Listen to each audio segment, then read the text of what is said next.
6번 증거인멸죄에 관한 설명 옳지 않은 거 틀린 거 고르라 그랬거든요. 이 문제는 지난 2023년도 법원 사무관 승진 기출문제예요. 그런데 이거 정답부터 좀 말씀 좀 드려볼게요. 정답은 4번이거든요. 이 4번으로 일단 체크해 놓으시고요. 좀 드릴 말씀이 있는데 이 4번 같은 경우에 제가 백날 이틀 동안 대법원 법률 종합법률 거기에 사이트에 들어가 갖고 다 뒤져봐도 이런 판례는 없어요.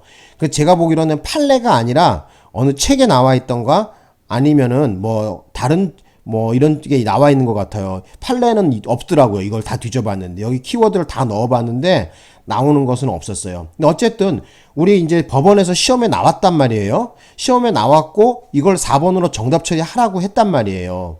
그렇기 때문에 여러분께서는 4번을 어쨌든 정답으로 하시고 틀린 흠결을 잡아야 되겠죠. 그죠? 일단 요 4번에 대해서 이따 또 설명드릴 거고 이 문제 그러니까 증거인멸죄에 대한 얘기를 좀 간단하게 드리고 4번에 대한 설명을 좀 해볼게요. 여러분 증거인멸죄라는 것은 우리 형법에서 어떻게 규정하고 있냐면은 타인의 형사사건 또는 징계사건이라고 구성요건에 명기하고 있어요. 그래서 자기의 형사사건인 경우에는 죄가 되지 않습니다.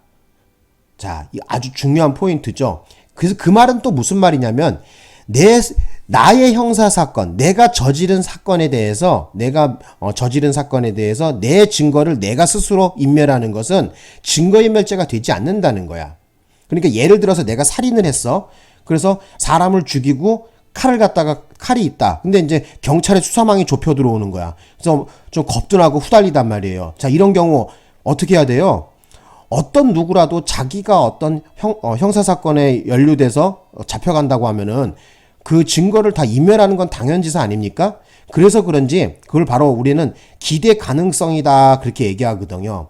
그래서 우리 형법에서는 바로 증거인멸죄에 바로 이 기대 가능성 이론을 여기다가 접목을 시켰다는 거죠. 그래서 여기 나와 있는 구성요건에 타인의 형사사건이라고 아예 명기를 해놨어요. 그래서 자기 스스로 자기가 자기 형사사건에 대한 증거를 인멸하는 것은 증거인멸죄가 되지 않습니다.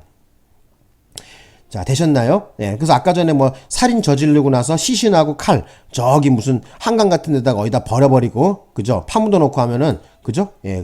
자기에 대한 증거인멸죄는 되지 않겠죠. 중요한 거는 바로 여기 나와 있는 것처럼 타인이죠. 타인. 예. 자, 그러면 계속해서 문제를 한번 볼게요. 예. 자, 1번에 보시면은 증거인멸죄에 있어서 타인의 형사사건 또는 징계사건이란 증거인멸 행위 시에 아직 수사 또는 징계 절차가 개시되기 전이라도 장차 형사 또는 징계 사건이 될 수 있는 것까지 포함한다. 그렇지. 맞는 얘기지. 여기에 대한 얘기를 좀 해볼게. 그러니까 무슨 얘기냐면은 지금 어떤 타인의 형사 사건, 징계 사건이야. 근데 지금 수사가 아직 개시는 안 됐어. 개시 전이야. 자, 개시 전인데 여기에 대한 증거인멸을 하는 경우도 전부 다 포함한다는 얘기야. 그러니까 꼭 수사가 개시되고 나서 증거를 인멸해야지만 증거인멸죄가 되는 것이 아니라 수사 절차가 개시가 되지 아니하더라도 그 증거를 남의 형사사건에 대한 증거를 인멸하게 되면 증거인멸죄가 됩니다. 자, 되셨나요? 예. 그 다음에 이제 우리 정답부터 한번 가볼게. 이제 정답 우리가 아까 요거 4번이라 그랬잖아. 4번. 자, 봅시다. 형법 제155조 제4항은 친족 또는 동거 가족이 본인을 위하여 증거 인멸을 범한 때에는 처벌하지 아니한다라고 라고 규정하고 있는데, 친족이나 동거의 가족이 본인을 위하여 증거를 인멸한 경우에는 그것이 동시에 제3자의 형사사건과 관계가 있고 그 제3자를 위하여, 자, 누구 위하는 거야? 3자를 위한 거야 또. 자, 이런 경우에는 뭐예요? 증거인멸죄가 성립하지 않는 것이 아니라 증거인멸죄가 됩니다. 중요한 것은 뭐냐면은 지금 이 본인을 위하여서도 증거인멸한 거지만 또 뭐예요? 그것이 동시에 뭐예요? 제3자를 또 위하는 것도 돼. 이런 경우에는 증거인멸죄가 돼요. 그리고 여러분이 조심하실 것은 뭐냐면은 지금 증거인멸한 주체가 누구니? 본인이 본인 증거인멸한 거 아니잖아. 그죠?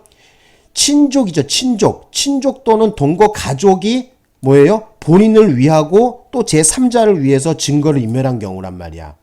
여러분, 어떤 거랑 판례를 구분하셔야 되냐면은 이거하고 구분하셔야 돼. 여기 2번에 나온 거랑 구분을 하셔야 돼요.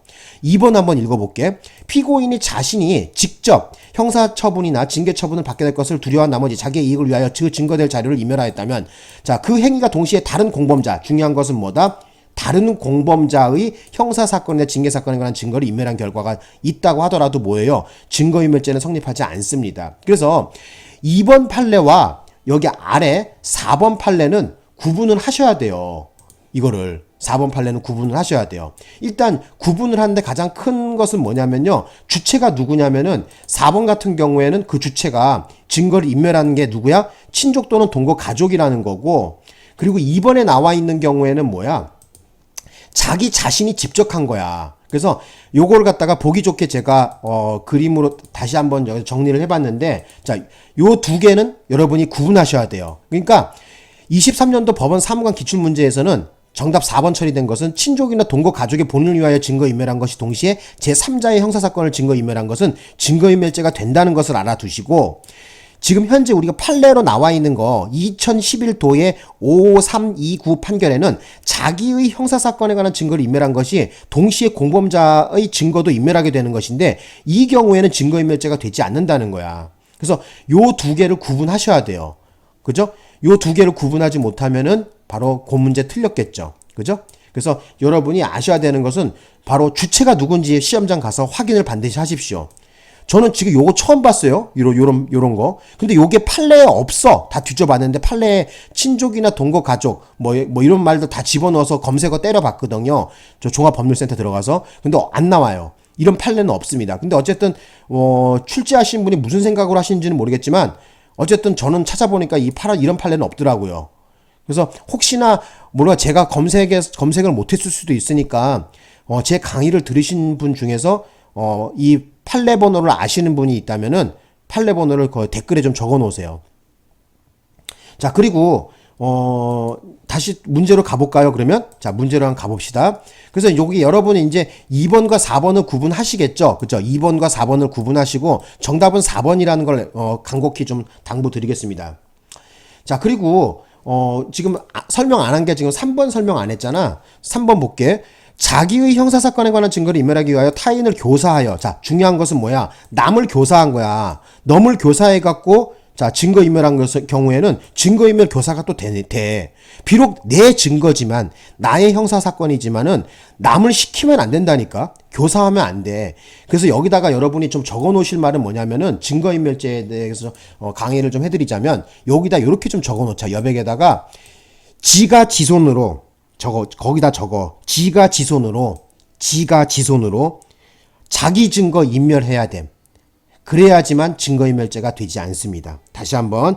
자, 증거인멸죄가 되지 않으려면은 지가 지손으로 자기 증거를 인멸해야 돼요. 되셨나요? 예. 그것도 좀 적어 놓으시고요.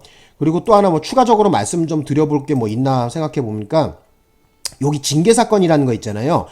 요것이 지금 다른 타시행처 문제에 나왔더라고요.